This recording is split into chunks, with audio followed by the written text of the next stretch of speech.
야담 서원을 찾아주셔서 감사드립니다. 항상 행복한 일들이 가득하시길 기원할게요. 그럼 야담 사원 이야기 지금 시작합니다. 조선 후기 한양 북촌의 정대감댁 별당에서는 매일 아침 글 읽는 소리가 울려 퍼졌습니다. 쌍둥이 자매 연화와 연옥이 훈장님께 사설을 배우는 소리였지요. 아버님, 이제 3경까지 읽었사옵니다. 쌍둥이는 얼굴만 닮은 게 아니었습니다. 둘 다 총명하여 어려운 한문을 술술 읽어내고 시를 지을 줄도 알았지요. 하지만 자세히 들여다보면 미묘한 차이가 있었습니다. 맏딸인 연화는 왼쪽 눈 옆에 작은 점이 있었고 성격도 조용하고 깊었습니다. 글을 읽을 때면 깊이 생각하며 천천히 읽어 나갔고 자수를 놓을 때도 꼼꼼하게 한 땀 한 땀 정성을 들였지요. 둘째 연옥은 오른쪽 눈꼬리가 살짝 올라간 것이 특징이었습니다. 언니보다 활달하고 영리했으며 재치 있는 말솜씨로 어른들의 사랑을 받았지요. 우리 딸들 홍기가 찼으니 그네부터 혼처를 알아봐야겠소. 정대감의 말에 안방마님은 가슴이 설렜습니다. 비록 그들은 몰락한 양반가 출신이었지만 딸들의 빼어난 자질 덕에 세도가의 사돈이 될 수 있을지도 모른다는 기대가 있었기 때문입니다. 영감, 이대감댁에서 매파가 왔다고 하더군요. 과연 그들의 기대대로였습니다. 당대 최고위 권세가인 이대감 집에서 맏아들의 혼처로 정대감의 딸을 점찍었다는 것이었지요. 이보다 더 좋은 혼처가 어디 있겠소. 한양 창원에서 손꼽히는 명문가 아니겠소. 정말 잘 되었구려. 정대감 내외의 눈은 기쁨으로 빛났습니다. 하지만 연화의 눈에는 어딘가 모를 근심이 어려 있었지요. 아가, 너무 좋은 혼처가 들어왔구나.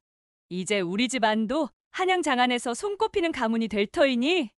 안방마님은 기쁨에 들떠 있었지만 연화의 마음은 무거웠습니다. 이대 감댁 자제의 소문이 좋지 않다는 것을 알고 있었기 때문이지요. 어머님, 혹시 이대감댁 도련님에 대한 소문을 들어보신 적이 있으신지요? 걱정 말거라. 젊은 나이에 바람을 좀 피운다지만 그게 오히려 복이 될 수 있단다.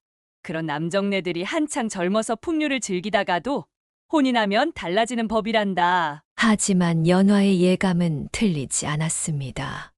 혼례날이 되자 사모관대를 차려입고 들어선 신랑의 눈빛은 이미 술기운이 어려 있었지요. 이보시오. 동네 젊은이들과 인사나 한잔 나누고 오겠소. 신랑은 동네 청년들과 어울려 술을 마시기 시작했습니다. 한 잔, 두 잔. 해가 저물어 가도록 술자리는 끝날 줄 몰랐지요. 아이고, 저러다 큰일 나겠구먼.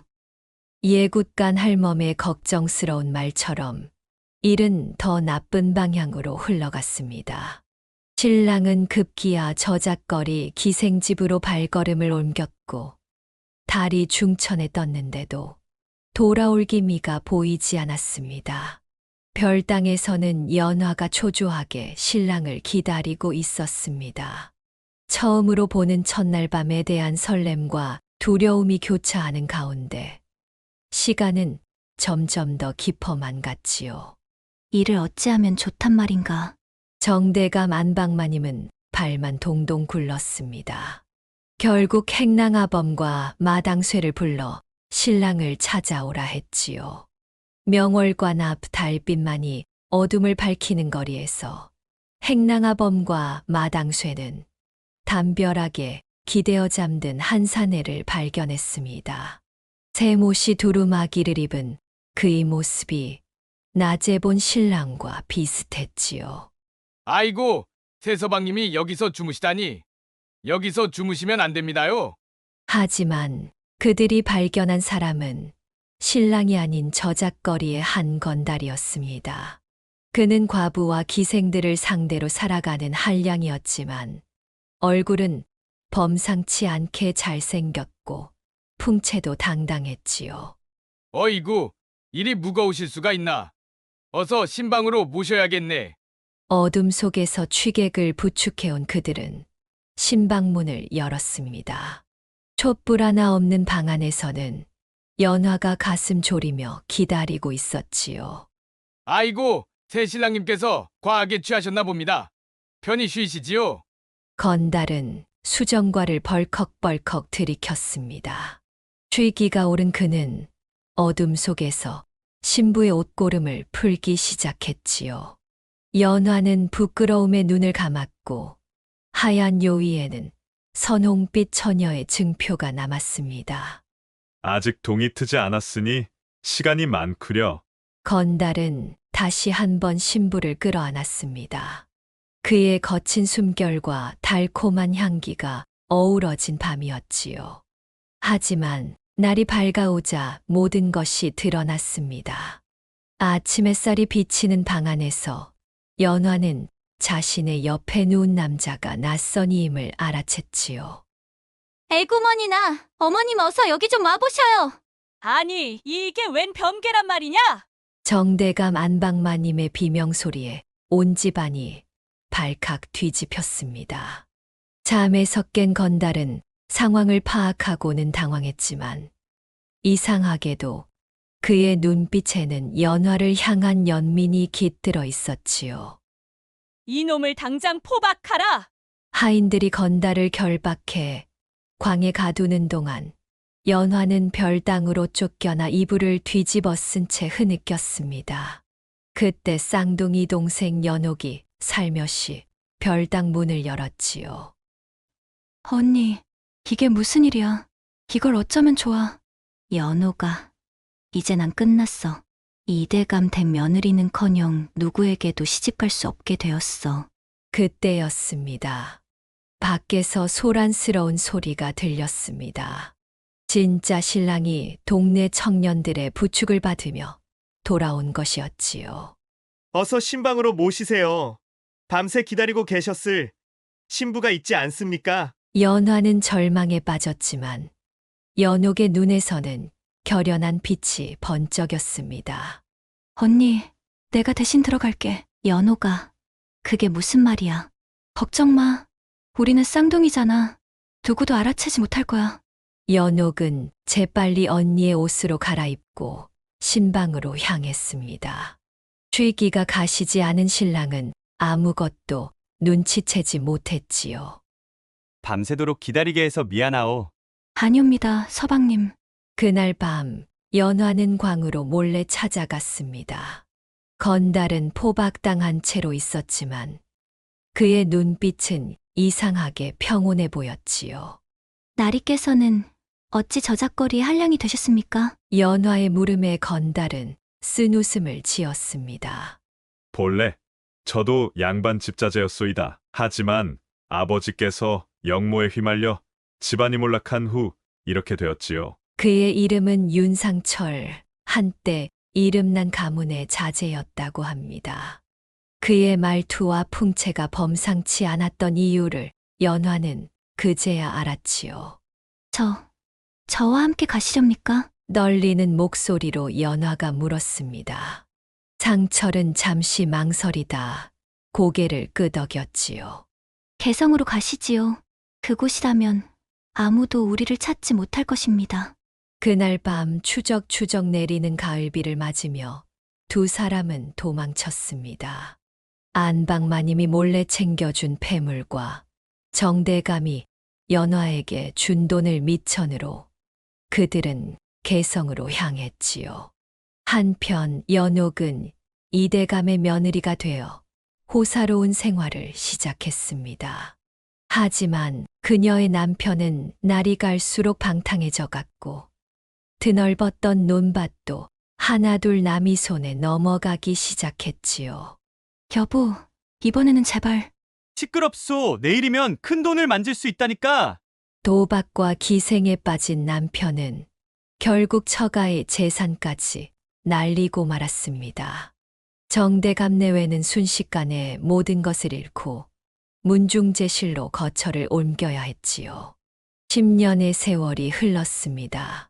문중재실의 작은 방에서 정대감 내외는 쓸쓸한 노년을 보내고 있었습니다. 여보, 우리가 너무 욕심을 부린 걸까요? 이대감대 권세만 보고. 안방마님의 눈에는 후회의 눈물이 맺혔습니다. 연옥의 소식은 날이 갈수록 좋지 않았고 연화는 어디로 갔는지 종적조차 알 수 없었지요. 그러던 어느 봄날이었습니다. 제실 마당에 화사한 비단옷을 입은 아이들 셋이 뛰어들었습니다. 할아버지, 할머니! 달덩이처럼 잘생긴 사내 아이들과 앵두같이 예쁜 계집아이였습니다. 그리고 그 뒤로 아버님, 어머님. 연화였습니다.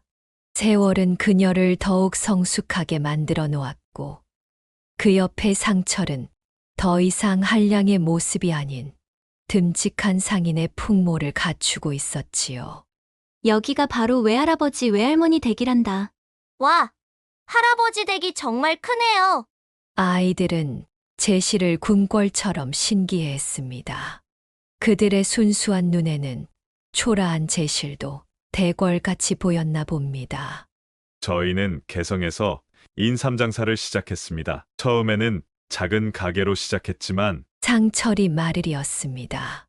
지금은 개성 제1의 인삼포를 운영하고 있지요. 모두 장모님께서 주신 폐물과 장인어른의 돈 덕분입니다. 처음에는 많이 힘들었지요. 하지만 상철이가 참 성실했어요. 밤낮으로 일하면서도 한 번도 투정하지 않았답니다. 연화의 눈에는 자부심이 어려 있었습니다. 그들은 처음 개성에 도착했을 때의 이야기를 들려주었지요. 허름한 방 하나에서 시작해 조금씩 인삼을 사들이고 팔아가며 신용을 쌓았다고 합니다. 장사란 게 신용이 첫째더군요. 한번 믿음을 잃으면 다시는 찾을 수 없다는 걸 깨달았습니다. 상철의 말에 정대감은 깊이 고개를 끄덕였습니다. 태도가의 권세도 대대로 이어온 재산도 한순간에 물거품이 될 수 있지만 정직하게 쌓은 신용은 무너지지 않는 법이지요. 연옥이는 어떻게 지내고 있나요? 연화가 조심스레 물었습니다. 정대감 내외는 한숨을 쉬었지요. 내 동생은 지금 절에 가 있단다. 남편이 가산을 다 날린 뒤 도망을 가버려서 어쩔 수 없이 그곳에 기거하게 되었단다. 어머님, 아버님, 저희와 함께 개성으로 가시지요. 이제 저희에게 큰 기와집이 있습니다. 연화의 제안에 노부부는 눈물을 흘렸습니다. 그들은 이제야 깨달았습니다. 진정한 복은 권세나 재물이 아닌 정직과 성실, 그리고 서로를 향한 진실한 마음에서 온다는 것을. 그렇게 정대감 부부는 개성으로 떠났고 연옥도 나중에 그들과 합류했다고 합니다. 한때 한량이었던 상철은 개성 제1의 만석군이 되었고 그의 인삼포는 나라 안에서 가장 신용 있는 가게로 이름을 날렸다고 하지요. 운명이란 참으로 예측할 수 없는 것입니다. 세상의 부귀영화가 전부라 여기던 이들은 모든 것을 잃었고 사랑하는 이와 함께 정직하게 살아가기로 한 이들은 진정한 행복을 찾았으니까요. 다음 이야기가 지금 시작됩니다. 구독과 좋아요는 큰 힘이 됩니다. 한양의 도성안 권대감의 저택에는 하나뿐인 딸 연화가 있었습니다. 부모님의 온 정성을 받으며 자란 연화는 국화처럼 맑고 고왔지요. 더구나 이대 감댁마다들과 혼약까지 정해져 그야말로 앞날이 창창해 보였습니다. 그러나 운명은 예기치 못한 방향으로 흘러가기 시작했습니다. 봄날 저녁 별당에서 혼수 바느질을 하던 연화가 잠시 선잠이 들었을 때였지요. 아! 불이야! 별땅에 물이 났소! 순간적으로 쓰러진 등잔에서 시작된 불길이 순식간에 별당을 집어삼켰습니다. 하인들과 이웃들이 달려왔지만 불길이 너무나 거세 누구도 들어갈 엄두를 내지 못했지요. 아씨가 안에 계시다. 그때 한 젊은이가 바가지로 물을 뒤집어 쓴 채 불길 속으로 뛰어들었습니다. 그는 권대감댁의 총각 집사 영호였지요. 이리 물을 더 가져오시오. 저 양반이 미쳤나? 저러다 둘 다 타 죽을 텐데. 불길을 뚫고 들어간 영호는 정신을 잃은 연화를 발견했습니다. 온 저택이 발을 동동 구르며 기다리는 동안 그는 마지막 힘을 다해 연화를 안고 나왔습니다. 아씨가 살아계시다. 연화는 다행히 종아리에 가벼운 화상만 입었을 뿐 큰 탈이 없었습니다. 하지만 그녀를 구한 영호는 달랐지요. 등과 허벅지, 오른쪽 뺨과 목덜미까지 심한 화상을 입었습니다. 한 달은 꼼짝 말고 누워 있어야 할 것이오. 의원의 말대로였습니다. 영호는 한 달여를 자신의 방에서 보내야 했지요. 하지만 그 누구도 그의 입에서 고통스러운 신음 소리를 듣지 못했습니다. 어쩌면 저리도 의연할 수가 있을까? 연화는 매일 영호의 방 앞을 서성였습니다. 자신을 위해 목숨을 걸고 뛰어든 사람, 그가 어떤 사람인지 전에는 미처 알지 못했지요. 영호는 본래 양반가의 자제였습니다. 선비 집안의 아들로 태어났으나 어려서 부모를 잃었지만 총명함과 성실함으로 스스로의 길을 개척해왔지요. 서당훈장의 소개로 권대감댁에 들어온 후로는 완벽하게 살림을 꾸려나갔습니다. 그 젊은이 참으로 기특하구나. 권대감은 영호의 헌신과 능력을 인정했지만 한편으로는 걱정이 되었습니다. 딸 연화가 그를 바라보는 눈빛이 예사롭지 않았기 때문이지요. 어느 여름날 밤이었습니다. 영호가 장부 정리를 마치고 호롱불을 끄려는 순간 방문이 살짝 열렸습니다. 거기 누구십니까? 달빛 아래 서 있는 사람은 다름 아닌 연화였습니다. 그녀의 얼굴은 붉게 상기되어 있었고 떨리는 목소리로 말했지요. 초첩이 서방님으로 모시고자 이렇게 찾아왔습니다. 아씨, 이러시면 안 됩니다. 아씨의 몸종이나 다름없는 제가 어찌 아씨의 지아비가 된단 말입니까? 하지만 연화는 이미 마음을 굳힌 듯 했습니다. 그녀는 천천히 옷고름을 풀기 시작했고 영호는 당황한 채 고개를 돌렸습니다. 아씨, 제발 이대감 댁과의 혼약이 있지 않습니까? 영호 서방이 아니면 저는 죽어도 다른 이의 아내가 되지 않을 것입니다. 찌로라기 하나 걸치지 않은 연화가 영호의 품에 안겼습니다. 달빛은 그들의 모습을 은은하게 비추었고 밤바람은 조용히 불어왔지요.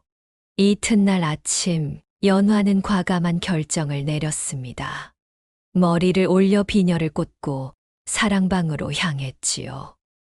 아버님, 저 구할 말씀이 있사옵니다. 연화는 영호와의 혼인을 허락해달라고 대감에게 청했습니다. 뭐라고? 감히 집사 놈과 혼인을 하겠다고? 권대감의 고함 소리에 온 집안이 발칵 뒤집혔습니다. 연화의 고백을 들은 그는 노발대발했지요. 아버님, 영호 서방은 제 목숨의 은인이며 이제는 제 마음을 온전히 차지한 사람입니다. 맘대로 혼약을 깨고 천한 집사놈과 엮이겠다고? 내 그것을 허락할 줄 아느냐? 그때 권대감의 육촌 형님인 판서가 찾아왔습니다.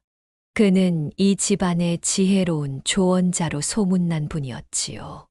이보게나 잠시 내 이야기를 들어보시게. 판서는 권대감을 조용히 불러 한참을 의논했습니다. 그리고는 기발한 묘책을 내놓았지요. 여봐라. 모두를 마당에 모이게 하라. 한낮의 뜨거운 햇살 아래 모든 식구들이 마당에 모였습니다.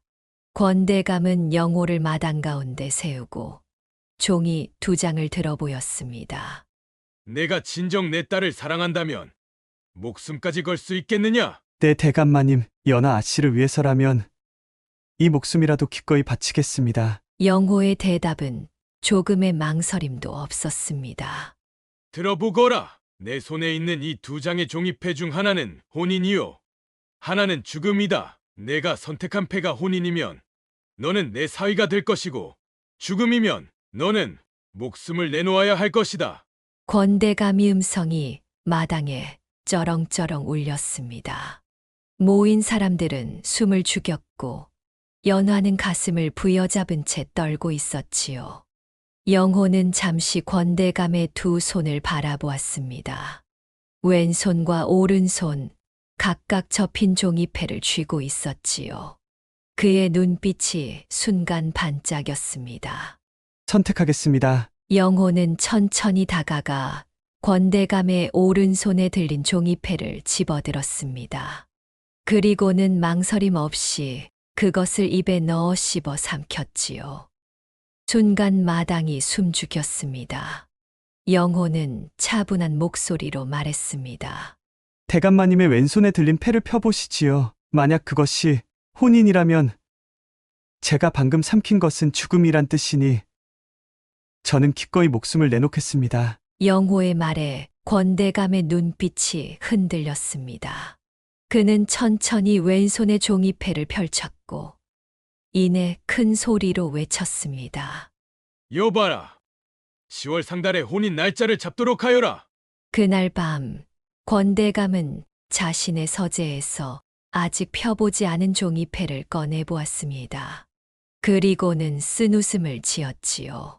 사실 처음부터 두 장의 종이패에는 모두 죽음이라고 쓰여 있었습니다. 영호는 처음부터 알고 있었을 것이다. 내가 절대 딸을 천한 집사에게 줄 리 없다는 것을. 그래서 종이패를 삼켜버린 것이지. 만약 영호가 종이패를 펴보았다면 그것이 죽음이란 글자였음이 드러났을 것입니다. 하지만 그는 종이를 삼켜버림으로써 증거를 없애고 남은 종이패의 내용에 따라 자신의 운명이 결정되게 만든 것이지요. 과연 똑똑한 녀석이구나. 권대감의 입가에 미소가 번졌습니다. 영호의 지혜와 용기, 그리고 딸을 향한 진심이 그의 마음을 움직인 것입니다. 그해 10월 권대감 댁에서는 성대한 혼례가 열렸습니다. 이대감 댁과의 혼약은 적절한 보상을 통해 파기되었고 영호와 연화는 100년 가약을 맺었지요. 영호는 이후 과거에 급제하여 고을의 사또가 되었다고 합니다. 그의 지혜와 충성심, 그리고 연화를 향한 진정한 사랑이 모든 것을 가능하게 만든 것이지요. 사랑하는 이를 위해 목숨을 걸 수 있는 용기, 그리고 어려운 상황에서도 지혜롭게 풀어나가는 슬기. 이것이야말로 진정한 사랑의 힘이 아닐까요?